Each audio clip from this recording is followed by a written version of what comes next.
Hello बच्चों, मैं हूं आपका केमिस्ट्री टीचर राहुल तिवारी और आज फिर से हम लोग मिल रहे हैं हमारे YouTube channel south city PCMB पे। जैसा कि आप देख रहे हैं साउथ सिटी पीसीएमबी और मैं हूं आपका केमिस्ट्री टीचर राहुल तिवारी। तो बच्चों, आप क्या, जैसे कि हम लोग जिस चैनल पे जुड़े हुए हैं उस चैनल पे फिजिक्स, केमिस्ट्री, मैथ्स और बायो चारों सब्जेक्ट के जो साइंस के कोर सब्जेक्ट हैं, चारों सब्जेक्ट में हमारे यहाँ एक्सपीरियंस टीचर आपको सब कुछ बता रहे हैं, पढ़ा रहे हैं, सिखा रहे हैं। तो हमारे चैनल को लाइक और सब्सक्राइब करना ना भूलें, जैसे आपको कि रेगुलर बेसिस पे कुछ नया रोज का रोज मिलता रहे। ठीक, तो बच्चों हम लोग बात कर रहे थे लास्ट लेक्चर में, जो था वो केमिकल बॉन्डिंग पे बात कर रहे थे और केमिकल बॉन्डिंग की बहुत सारी बातें लास्ट क्लास में मैंने आपको बताई थी कि कोई भी बॉन्ड क्यों बनता है, बॉन्ड का एक्चुअल मींस क्या है, क्यों दो एटम आपस में बॉन्ड बनाते हैं।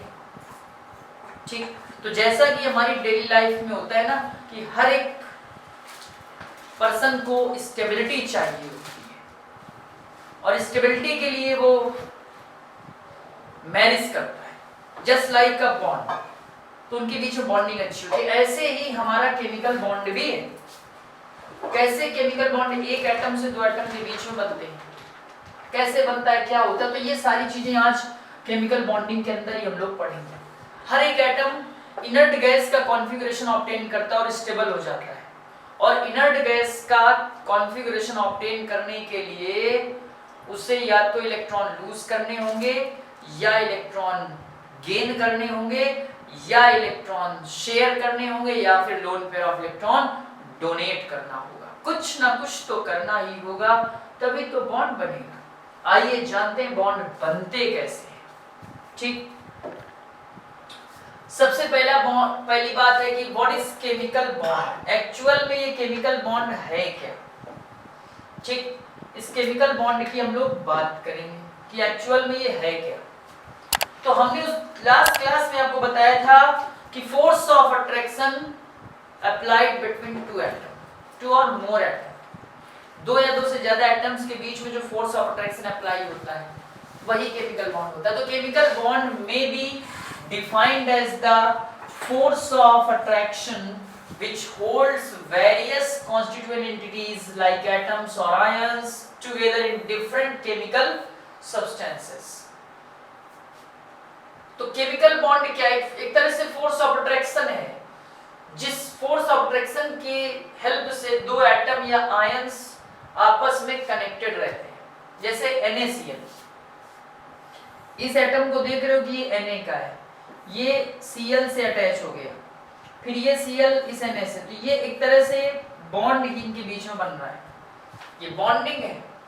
ठीक, क्यों बनते हैं, तो कह रहे compounds are formed from chemically bonded atoms और आयंस। जब तक एटम आपस में बॉन्डेड नहीं होगा तब तक कंपाउंड नहीं बनेगा। एटम्स जब बॉन्डेड होंगे तभी कंपाउंड का फॉर्मेशन करेंगे। ठीक, bonding involves only the valence electron.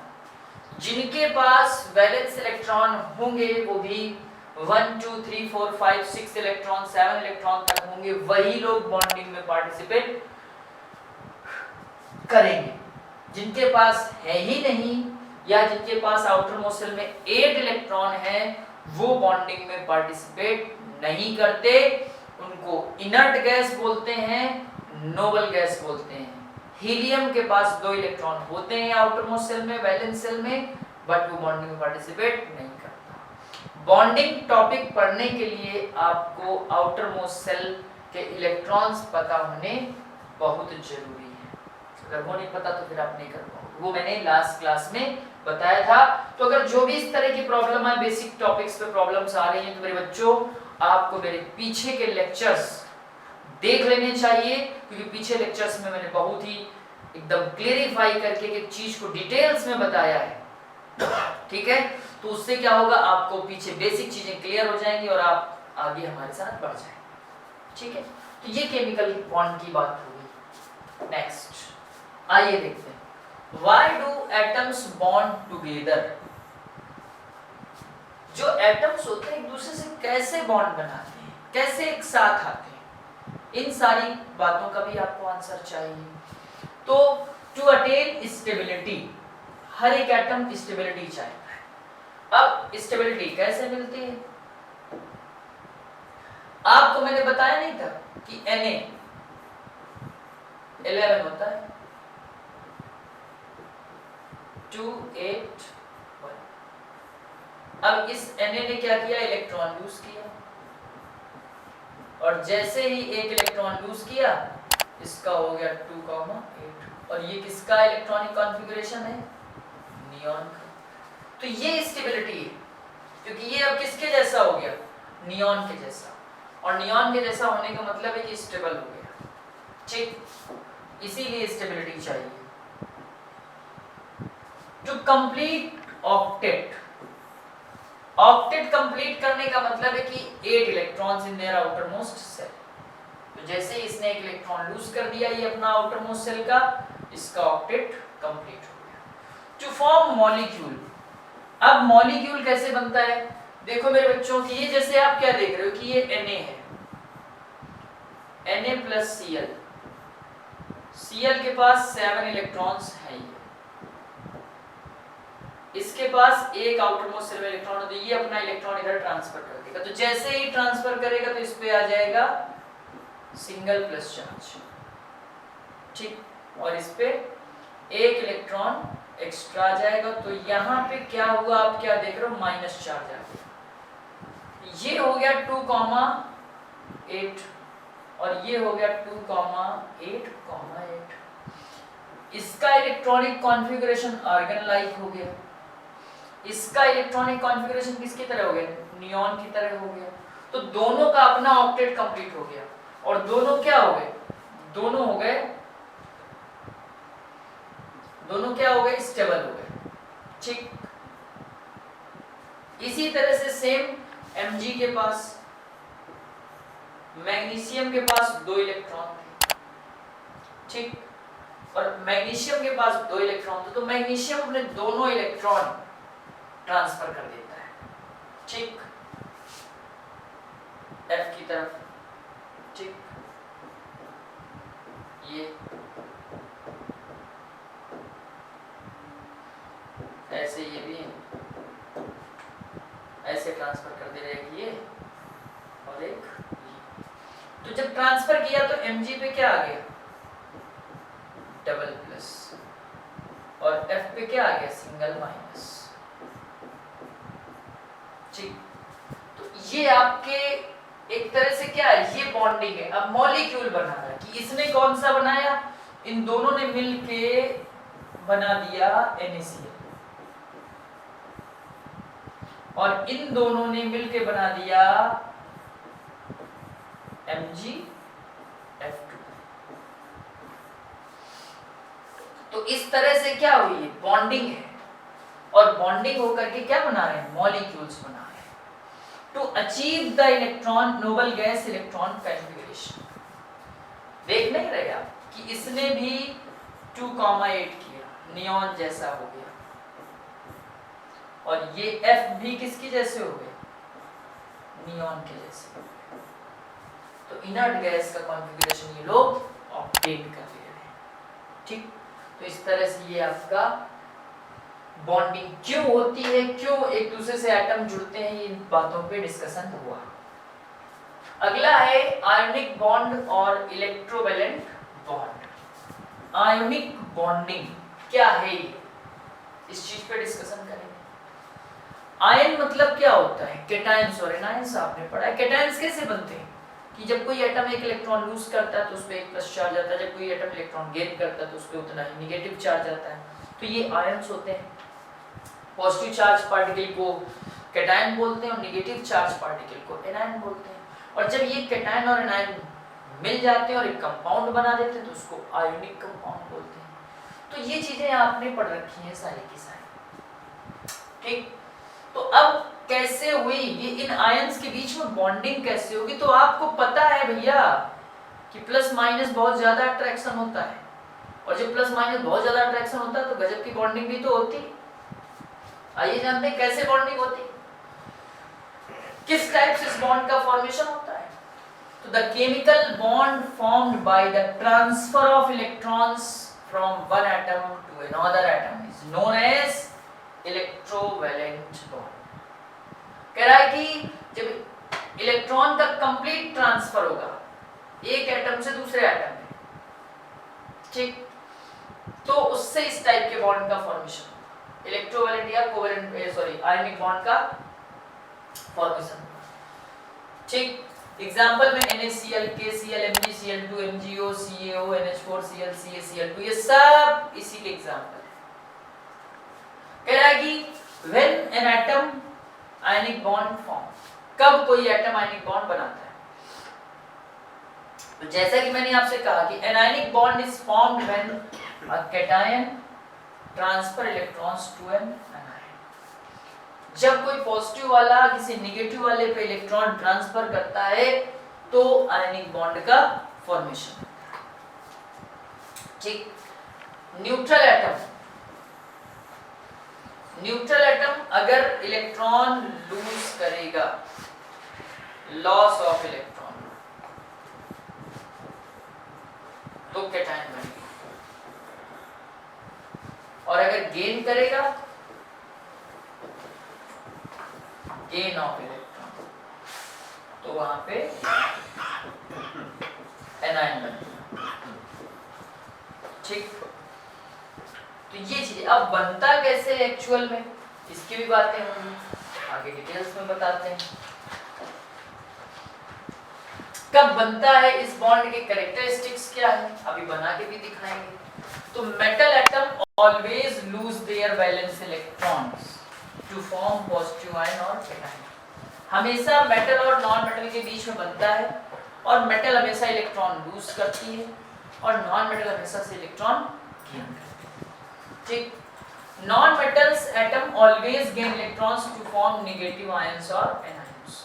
Thus ionic bond result from the attraction between the oppositely charged ions, ठीक। एग्जांपल में NaCl, मेरे बच्चों आपको पता है कि सोडियम का एटॉमिक नंबर होता है 11, उसके पास 11 इलेक्ट्रॉन्स होते हैं। तो देखिए फर्स्ट सेल में ये 2 इलेक्ट्रॉन, सेकंड सेल में 8 इलेक्ट्रॉन, है ना, 2 8 1। अब और इसके पास 2 8 7, ये अपना इलेक्ट्रॉन इस पे ट्रांसफर करता है, ठीक। तो जैसे ही ट्रांसफर करेगा तो सोडियम के पास बचेंगे 2,8 और क्लोरीन के पास हो जाएंगे 2 8 8। अब ये सोडियम से सोडियम आयन हो गया और ये क्लोरीन एटम से क्लोराइड आयन हो गया, क्योंकि जब किसी पे नेगेटिव चार्ज लग जाता है तो उस पे आइड लग जाता है, तो ये क्लोराइड आयन हो गया जो कि एनायन है। और सोडियम का ये इलेक्ट्रॉन इस जगह पे ट्रांसफर हुआ है, जिसकी वजह से इस पे क्या लग गया है, नेगेटिव चार्ज लग गया है, ठीक। तो इस तरह से ये आपका सोडियम क्लोराइड का फॉर्मेशन होता है, ठीक। हम लोग अभी और कई भी कंपाउंड का देखिए, ये जो चीजें बताई मैंने कि कैसे सोडियम ने कंट्रीब्यूट किया, इलेक्ट्रॉन लीव किया है, अपनी सेल से क्लोरीन को दिया है, इसके बाद दोनों के बीच में बॉन्डिंग हुई है और NaCl का फॉर्मेशन हुआ। उसी टाइप से Mg के पास आप देख रहे हो कि 2 इलेक्ट्रॉन है, O के पास 6 इलेक्ट्रॉन है, तो Mg ने क्या किया, अपने 2 इलेक्ट्रॉन O को ट्रांसफर कर दिए, इसकी वजह से Mg पर डबल प्लस हो गया, है ना, और O पे क्या होगा, 2 माइनस हो गया, ठीक, और बन गया MgO। CaCl2 के साथ भी खेल है कि Ca का एक इलेक्ट्रॉन इधर पहुंच गया और दूसरा इलेक्ट्रॉन इधर पहुंच गया, तो इस तरह से क्या बन गया, CaCl2 बन गया। तो ये आपके ऐसे कंपाउंड है, इस टाइप से इस बॉन्ड का फॉर्मेशन होता है। ठीक, अब बात आती है प्रॉपर्टीज, उसके पहले कुछ चीजें और बना लेते हैं। अब जैसे हमारे पास और कुछ कंपाउंड है, सपोज करिए Na2O है, ठीक, CaO है। तो Na2O अगर हमको बनाना है तो Na के कितने एटम हैं? 2 Na के हैं और एक ऑक्सीजन का है। तो ऑक्सीजन को बीच में आप रख लीजिए ऐसे सेंटर पे, स्क्वायर ब्रैकेट के अंदर कर दीजिए इसको। ऑक्सीजन का एटॉमिक नंबर कितना होता है? 8, 2, 6, 1 electron, 2 electron, 3 electron, 4 electron, 5, 6 electron हो गए। अब क्या करेगा, एक Na, चूंकि ऑक्सीजन को स्टेबल होने के लिए एक इलेक्ट्रॉन की और नीड है, सॉरी 2 इलेक्ट्रॉन की और नीड है, तो एक Na को आपने इधर लिख दिया, एक Na को इधर लिख दिया। अब आपको पता है कि सोडियम का 281 होता है, 281 होता है, ठीक। तो सोडियम एक इलेक्ट्रॉन इस पे अपना ट्रांसफर करेगा, जो एक्स्ट्रा है ये वाला, इसका भी एक्स्ट्रा ये वाला, तो ये भी इधर ट्रांसफर करेगा। तो जैसे ही ट्रांसफर करेगा तो Na पे आ जाएगा सिंगल प्लस, ठीक, और O पे क्या आ जाएगा? डबल माइनस, 2, 2, 2, 2, ठीक, और Na पे ये आ गया प्लस चार्ज। तो इस टाइप से इस कंपाउंड का फॉर्मेशन हुआ। ऐसे ही आप CaO का बना रहे हो। अब Ca का क्या होता है? 2, 8, ऑक्सीजन का 2, 6। तो आप बाहर ऐसे Ca को लिख दीजिए और अंदर ब्रैकेट के अंदर ऑक्सीजन को लिख दीजिए। ऑक्सीजन के पास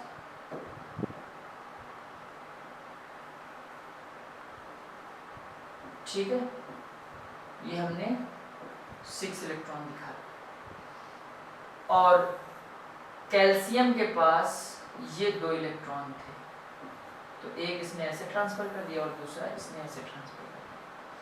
तो जैसे ही ट्रांसफर किया तो कैल्शियम पे लग गया डबल प्लस चार्ज, और ऑक्सीजन पे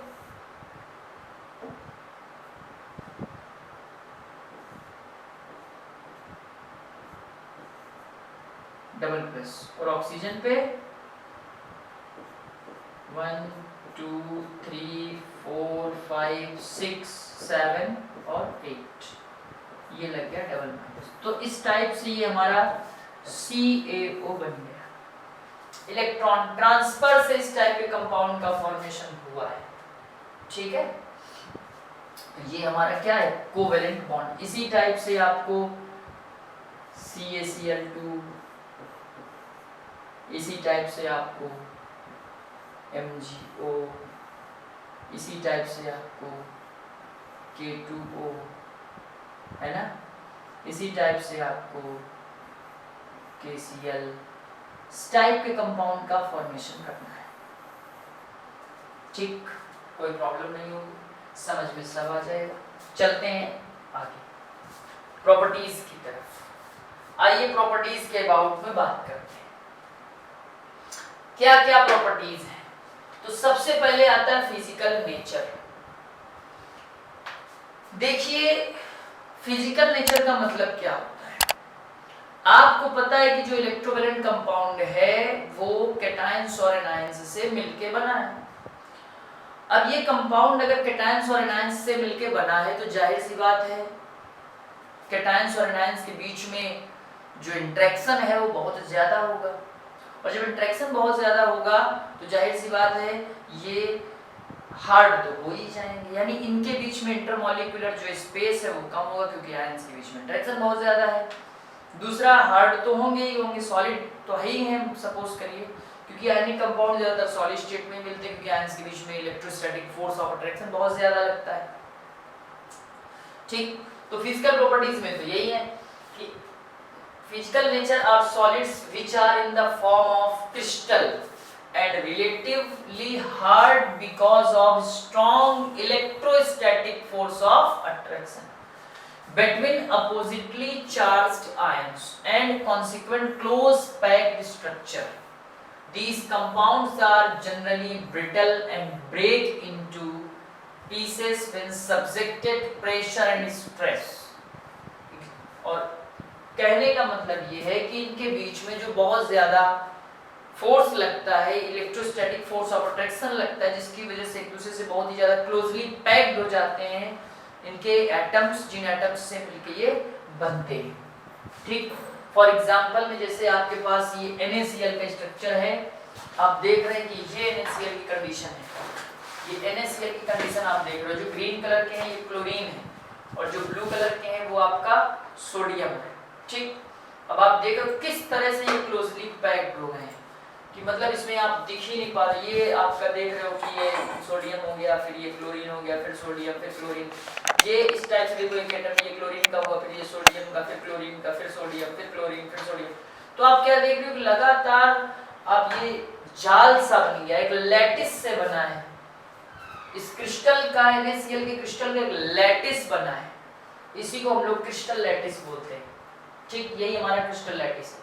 और देख रहे हैं कि जब इस तरह से ये क्लोजली पैक्ड है तो इनको अलग करना बहुत ही मुश्किल होगा, इसीलिए ये हार्ड सॉलिड होते हैं और इसी वजह से इनके मेल्टिंग और बॉइलिंग पॉइंट बहुत ज्यादा होते हैं।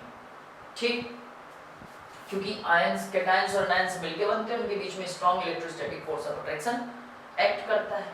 ठीक, तो वही वो कह रहा है कि the scanning electron micrograph shows pure salt or sodium chloride that has been recrystallized from distilled water.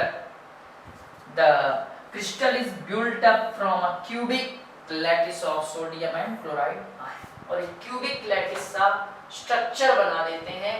ठीक, ये जो lattice structure है ये आप डिस्कस करोगे क्लास 12th में बहुत ही डिटेल्स में। ठीक, हालांकि अभी तो सिलेबस जब से रिड्यूस चल रहा तब से भी ये सिलेबस सॉलिड स्टेट है ही नहीं 12th के सिलेबस में, बट आगे देखेंगे, आप लोग कॉम्पिटिटिव पढ़ेंगे तब भी देखेंगे। तो देखिए पहला पॉइंट हमारा यही हो जाता है कि फिजिकल प्रॉपर्टीज में ये हार्ड सॉलिड होते हैं क्योंकि इनके बीच में strong electrostatic force of attraction लगता है। मेल्टिंग एंड बॉइलिंग पॉइंट, जैसा कि मैंने अभी डिस्कस किया था कि इनके मेल्टिंग और बॉइलिंग पॉइंट बहुत ज्यादा होते हैं और ज्यादा होने का कोई दूसरा रीजन नहीं है, यही एक रीजन है भाई, इलेक्ट्रोस्टैटिक फोर्स ऑफ अट्रैक्शन। इसी वजह से सब कुछ हो रहा है क्योंकि ये एक दूसरे से बहुत क्लोजली पैक्ड है, ये बात आपको पता है, तो इसको आपको लर्न नहीं करना है, समझ लेना है केवल।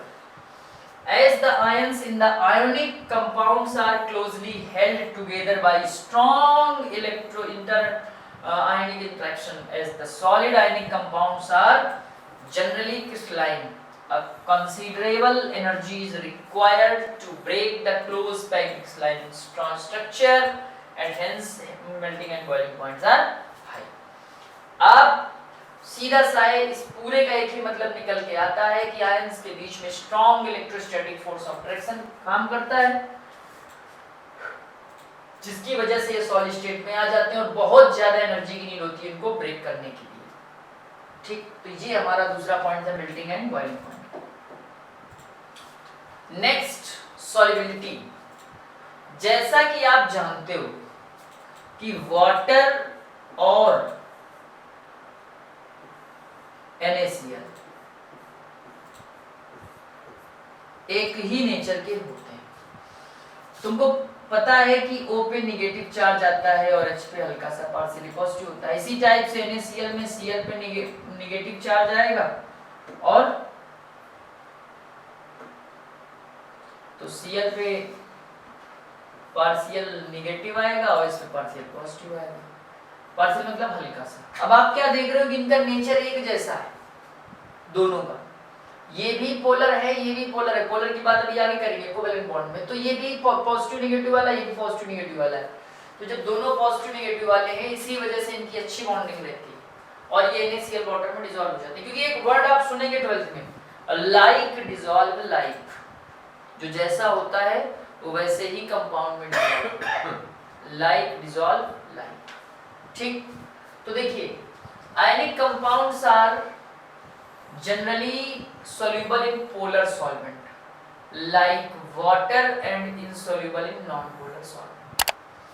पोलर सॉल्वेंट होता है आपका वाटर, इसीलिए जो आयनिक कंपाउंड होते हैं वो वाटर में डिसॉल्व हो जाते हैं, क्योंकि आयनिक कंपाउंड में भी प्लस माइनस होता है, नॉन पोलर में डिसॉल्व नहीं होते। ठीक, जैसे अल्कोहल वगैरह, अल्कोहल है, ईथर है, बेंजीन है, इन सब में ये डिसॉल्व नहीं होते।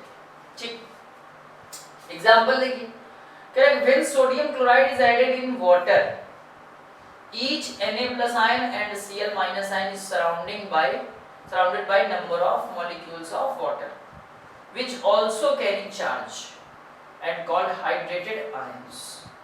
ऐसे आयंस को हम लोग हाइड्रेटेड आयंस भी बोलेंगे। जैसे ही इसको वाटर में डिसॉल्व किया तो आप क्या देखोगे कि ये H2O के मॉलिक्यूल्स ये पूरे में टहल रहे हैं, इसके सराउंडिंग चारों तरफ से इसने इसको घेर रखा है, ये पार्टिकल चारों तरफ से घेर रखा है। क्यों? क्योंकि ये भैया इन्हीं के जैसे हैं, और जब इन्हीं के जैसे तभी ये डिसॉल्व है। ठीक, सॉल्युबिलिटी क्यों होती है, क्यों आयनिक कंपाउंड वाटर में सॉल्युबल होते हैं, तो उसका रीजन समझ गए होंगे आप, क्योंकि इनका सेम नेचर होता है। आयनिक कंपाउंड भी पोलर नेचर के होते हैं और वाटर भी पोलर नेचर का होता है, इसीलिए डिसॉल्व। नेक्स्ट, कंडक्टिविटी की बात करते हैं, इलेक्ट्रिकल कंडक्टिविटी। मेरे बच्चों, ये आयंस से मिलके बना है, कैटायंस एनायंस से। अब जब कैटायंस और एनायंस से मिलके बना है तो जाहिर सी बात है भैया, इलेक्ट्रिसिटी कंडक्ट कौन कराता है, आयंस ही तो कराते हैं। और जब आयंस कराते हैं तो जाहिर सी बात है, जब आयंस कराएंगे तो आयंस की वजह से ही इलेक्ट्रिसिटी पास होती है। ठीक, तो ये आयंस तो ऑलरेडी है इस पे, और जब आयंस है तो इसका मतलब है कि इलेक्ट्रिसिटी गुड कंडक्टर होगा, है ना। तो कह रहा है the conductance of through metals in because of movement of valence electron, since movement of ions and ionic solids is not possible due to rigid structure, ionic compounds in solid state either do not conduct electricity or are poor conductor। solid state में ionic compound electricity के poor conductor होते हैं, अच्छे conductor नहीं होते। ठीक, लेकिन ये एक्वस सॉल्यूशन में इलेक्ट्रिसिटी के गुड कंडक्टर होते हैं, क्योंकि उसमें मोबाइल इलेक्ट्रॉन्स होते हैं, इलेक्ट्रॉन मूव करते हैं, फ्री आयंस प्रेजेंट होते हैं, इसी वजह से वो उस स्टेट में इलेक्ट्रिसिटी के गुड कंडक्टर होते हैं। ठीक, देखिए कह भी रहा है, however in the molten state or aqueous solution ionic compounds conduct electricity due to mobility of ions। क्योंकि कहा ना कि मोल्टेन स्टेट में हो या एक्वस सॉल्यूशन में हो, इलेक्ट्रॉन्स का प्रॉपर मूवमेंट होगा, जिसकी वजह से ये इलेक्ट्रिसिटी के गुड कंडक्टर हो जाएंगे। ठीक, तो इस तरह से आपने हमारे इस टॉपिक को, इस चैप्टर में, हमारे केमिकल बॉन्डिंग चैप्टर में आपने सेकेंड लेक्चर अटेंड किया आज, और इस सेकेंड लेक्चर में आपने पूरा का पूरा केमिकल बॉन्डिंग टॉपिक में इलेक्ट्रोवैलेंट बॉन्ड या आयनिक बॉन्ड टॉपिक डिस्कस किया।